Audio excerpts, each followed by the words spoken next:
Hello मेरे प्यारे दोस्तों, स्वागत है आपका आपके अपने YouTube channel welcome to let's rule में। तो हम इस यूट्यूब चैनल के माध्यम से झारखंड में होने वाले सभी एग्जाम्स से रिलेटेड इम्पोर्टेंट क्वेश्चंस को डिस्कस करेंगे और इस सीरीज का ये हमारा तीसरा वीडियो है।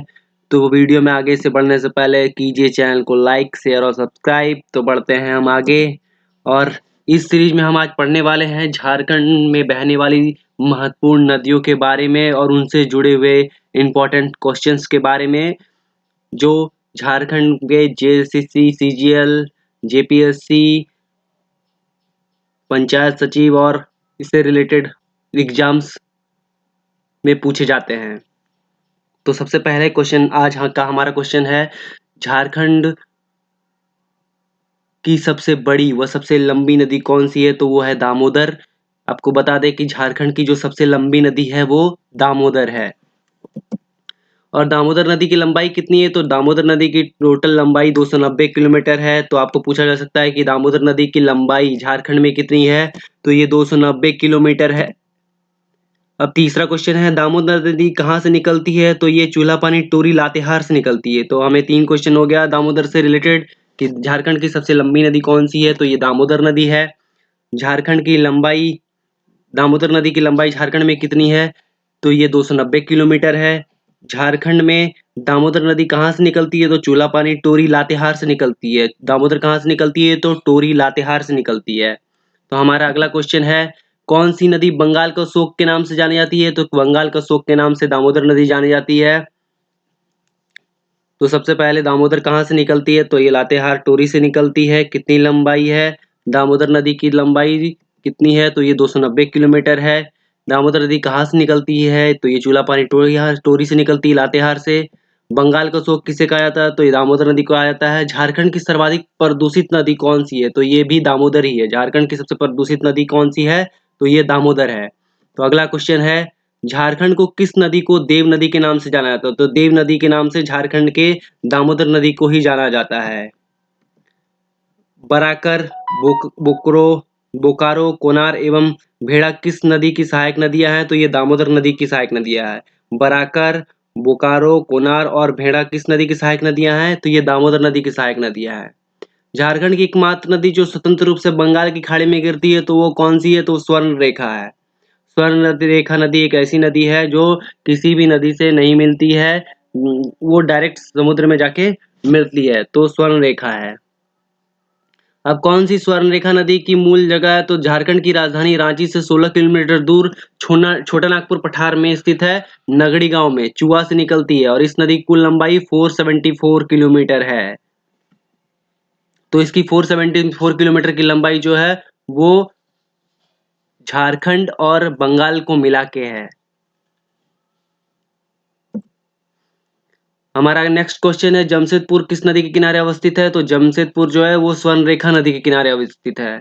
और स्वर्ण रेखा नदी की हमने कुल लंबाई देखी थी तो 474 किलोमीटर है। और स्वर्ण रेखा नदी कहाँ से निकलती है? तो रांची से 16 किलोमीटर दूर छोटा नागपुर के पठार में स्थित नगड़ी गांव के चुआ से निकलती है। स्वर्ण रेखा नदी कहाँ से निकलती है? तो ये नगड़ी रांची से निकलती है। स्वर्ण रेखा नदी कहाँ से निकलती है?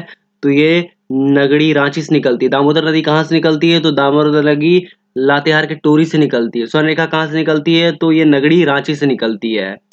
हमारा अगला क्वेश्चन है, झारखंड की कौन सी नदी दक्षिण पूर्व की ओर प्रवाहित होती है? तो ये अजय नदी है। अजय नदी जो है वो झारखंड में दक्षिण पूर्व की ओर प्रवाहित होती है। नेक्स्ट क्वेश्चन है, झारखंड की किस नदी के रेत में सोना पाया जाता है? तो ये स्वर्ण रेखा नदी में रेत में सोना पाया जाता है।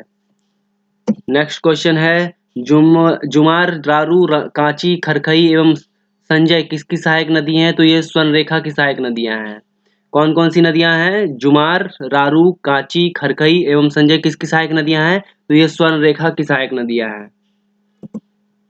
अब बराकर के संबंध में कौन से कथन सत्य है? तो ये सारे कथन सत्य हैं। पहला, ये तो हजारीबाग से निकलती है। इस नदी का उल्लेख कौन कौन से है? बौद्ध और जैन ग्रंथों में मिलता है। और दामोदर की सहायक नदियां हैं। दामोदर की सहायक नदियां, बराकर भी दामोदर की सहायक नदियों में से एक है। तो ये सबसे पहले हजारीबाग से निकलती है। इस नदी का उल्लेख बौद्ध और जैन धर्म के ग्रंथों में मिलता है और यह दामोदर नदी की सहायक नदियां हैं। तो बढ़ते हैं अगले क्वेश्चन की तरफ। धनबाद एवं गिरिडीह किस नदी के तट पर बसा हुआ है? तो धनबाद एवं गिरिडीह दामोदर नदी के तट पर बसा हुआ है। धनबाद और गिरिडीह किस नदी के तट पर बसा हुआ है? तो ये दोनों शहर जो हैं दामोदर नदी के किनारे बसे हुए हैं। सोन नदी कहाँ से निकलती है? तो सोन नदी अमरकंटक की पहाड़ी से निकलती है।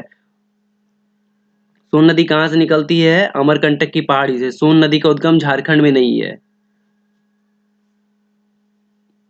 सोन नदी कहाँ से निकलती है? अमरकंटक की पहाड़ी से निकलती है। सोन नदी झारखंड के किस जिले में सर्वप्रथम प्रवेश करती है? तो ये गढ़वे जिले में प्रवेश करती है।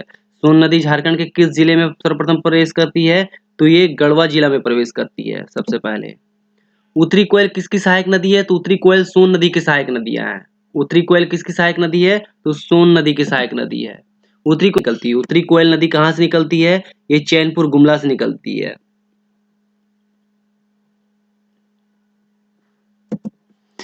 आगे बता दें औरंगा एवं अमानत किसकी सहायक नदियां हैं? तो ये उत्तरी कोयल की सहायक नदियां हैं। उत्तरी कोयल किसकी सहायक नदियां हैं? तो उत्तरी कोयल सहायक नदी है सोन नदी की। और उत्तरी कोयल की कौन सी औरंगा और अमानत किसकी सहायक नदी है? तो उत्तरी कोयल की। यानी सोन नदी उत्तरी कोयल जो है वो सोन नदी को जाके मिलती है और उत्तरी कोयल में औरंगा और अमानत नदी आके मिलती है। और अमानत नदी कहाँ से निकलती है? तो अमानत नदी जो है वो हजारीबाग से निकलती है। अमानत नदी कहाँ से निकलती है? वो हजारीबाग से निकलती है। दक्षिणी कोयल नदी कहाँ से निकलती है? नगड़ी गांव रांची से निकलती है। दक्षिणी कोयल नदी कहाँ से निकलती है? तो उसका आंसर है नगड़ी गांव रांची। आगे का है दक्षिणी कोयल की सबसे बड़ी सहायक नदी कौन सी है? तो दक्षिणी कोयल की सबसे बड़ी सहायक नदी जो है वो कारो नदी है। दक्षिणी कोयल की सबसे बड़ी सहायक नदी कौन सी है? तो वो कारो है। शंख नदी का उद्गम स्थल कहाँ है? तो शंख नदी का उद्गम स्थल गुमला जिला में है। शंख नदी का उद्गम स्थल कहाँ पे है? तो गुमला जिले में है। नेक्स्ट क्वेश्चन है चिरवा लावा केदार तथा कोक किसकी सहायक नदियां हैं? तो ये शंख नदी की सहायक नदियां हैं। शंख नदी की सहायक नदी कौन कौन सी है? तो ये चीरा लावा केदार तथा कोक है। आगे बढ़ते शंख एवं दक्षिणी कोयल नदी कहाँ से एक दूसरे में मिलती है? तो ये उड़ीसा में जाके एक दूसरे से मिलती है। शंख नदी एवं दक्षिणी कोयल नदी कहाँ एक दूसरे से मिलती है? तो ये उड़ीसा राज्य में एक दूसरे से जाके मिलती है। मोरी यानी जिसको हम मयूराक्षी नदी के नाम से भी जानते हैं उसका उद्गम स्थल कहाँ है? तो उसका उद्गम स्थल त्रिकुट पहाड़ है। देवघर में है। आपको बता दें ये त्रिकुट पहाड़। मयूराक्षी नदी अपनी आरंभिक अवस्था में किस नाम से जानी जाती है? इसको मोतीहारी भी बोलते हैं। मयूराक्षी नदी को मोतीहारी भी बोलते हैं। कब बोलते हैं? जब ये आरंभिक अवस्था में होती है, जब ये निकल रही होती है त्रिकुट पहाड़ के देवघर से, तो वहां पे उसको मोतीहारी भी बोलते हैं। अब मयूराक्षी की कौन कौन सी सहायक नदियां हैं? मयूराक्षी की सहायक नदियां हैं टिपरा, भाबरी, धोबाई, सिंध, दौना, मुनबिल, पुसरो आदि जो है मयूराक्षी की सहायक नदियां हैं। अगला क्वेश्चन है गुमानी नदी कहाँ से निकलती है? तो गुमानी नदी निकलती है राजमहल की पहाड़ी से। गुमानी नदी कहाँ से निकलती है? तो गुमानी नदी निकलती है राजमहल की पहाड़ी से। गुमानी नदी की सहायक नदी कौन सी है? मेरेल। गुमानी नदी की सहायक नदी कौन सी है? मेरेल। अब ब्राह्मणी अगला क्वेश्चन है ब्राह्मणी नदी कहाँ से निकलती है? तो ब्राह्मणी नदी दुधवा पहाड़ी दुमका से निकलती है। ब्राह्मणी नदी कहाँ से निकलती है? दुधवा पहाड़ी दुमका से निकलती है।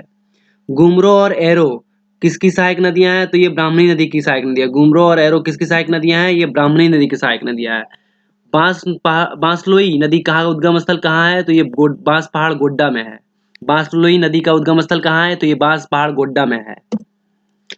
फल्गु नदी का उद्गम स्थल कहाँ है? तो ये छोटा नागपुर का पठार है। फल्गु नदी का उद्गम स्थल कहाँ है? तो फल्गु नदी का उद्गम स्थल जो है छोटा नागपुर का पठार है। अब बढ़ते हैं अगले क्वेश्चन की तरफ। निम्न में से किस नदी की मुख्य धारा का नाम निरंजना या लीलांजन है? यह है फल्गु नदी। फल्गु नदी को भी निरंजन या लीलांजन कहा जाता है। सकरी नदी कहाँ से निकलती है? तो सकरी नदी जो है छोटा नागपुर का पठार से निकलती है। किस नदी को रामायण में सुमागरी कहा गया है? तो सकरी नदी को जो है रामायण में सुमागरी कहा गया है। किस नदी को रामायण में सुमागरी कहा गया है? तो ये सकरी नदी है जिसको रामायण में सुमागरी कहा गया है। अब अगला क्वेश्चन है चानन या पंचानन नदी कहाँ से निकलती है? तो चानन या पंचानन नदी जो है वो छोटा नागपुर का पठार से निकलती है। अजय नदी कहाँ से निकलती है? तो अजय नदी का उद्गम स्थल झारखंड में ना होकर ये बिहार मुंगेर में है। अजय नदी का उद्गम स्थल कहाँ है? मुंगेर बिहार। अब पत्थरों और जयंतिया किसकी सहायक नदियां हैं? अजय नदी की। अजय नदी कहाँ से निकलती है? तो वो मुंगेर बिहार से निकलती है। और पत्थरों और जयंतिया किसकी सहायक नदियां हैं? तो पत्थरों और जयंतिया अजय नदी की सहायक नदियां हैं। गंगा नदी झारखंड के किस जिले से होकर गुजरती है? तो एकमात्र जिला जिसको गंगा टच करती है तो वो है साहिबगंज। गंगा नदी जो है झारखंड के किस जिले से होकर गुजरती है? तो वो है साहिबगंज। तो दोस्तों, अगर आपको वीडियो अच्छा लगा तो चैनल को कीजिए सब्सक्राइब और जुड़े रहिए हमारे साथ ऐसे ही और नॉलेजेबल वीडियो के लिए। Thank you.